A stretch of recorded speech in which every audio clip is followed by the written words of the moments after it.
我做了一件特别后悔的事情，就是当时没有让孩子在老家的小诊所挂水。我家侯宝林咳嗽20多天了，灌了很多药，受了很多罪，现在才勉勉强强控制住。前些日子我不是回了一趟老家吗？我就发现我们村里边没有因为白肺去世的人，甚至有咳嗽这些后遗症的人就特别少。我妈说几乎所有的人也都感染了一遍了，但是村里人看病嘛，就是去村里卫生所医生那儿拿点药，严重的话挂几天水就好了。当时我家小宝是咳嗽有10天了，回老家之前呢，其实已经好差不多了，就是晚上会偶尔的咳一阵儿。但是一回到老家，我也没怎么管他，他就在老家乱吃东西呀、疯跑啊、疯玩啊，也管不住，所以咳嗽呢又加重了。不仅晚上咳嗽好几次，白天也咳嗽起来了。我妈当时就说带孩子去村里的卫生所给孩子输个液，我没有同意，我总感觉信不过这些小诊所，而且一想到要往血液里输那么多抗生素，还是很抗拒的。就一心想着要回到天津到大医院检查一遍再说。庆幸的是我们没有肺炎，但是医生给开的这些常规的药啊，每天看着孩子大把大把的吞药，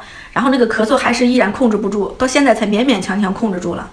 我遭的那个罪啊，真的是挺后悔当时没有听我妈的话，让孩子在诊所上输几天液呢，好个彻底，也不会留后遗症。所以我就特别想奉劝有孩子的人家啊，就相比较去大医院的这种高感染几率和所谓的高价特效药换来的这种拖拖拉拉的勉强治愈，还有孩子所遭的这些罪，就农村小诊所抗生素的那些副作用啊，都不值一提了。这2天我就老刷到村医用4件套治愈新冠肺炎，而且没有后遗症这样的新闻，真的是越看越后悔。所以这种邪性的病毒啊，你就得用邪性的办法去治它。如果你症状很严重，半月20天的都不好，什么方法咱都要试一试，大医院也好，小诊所也罢，治好病保住命，不留后遗症，那才是大拿。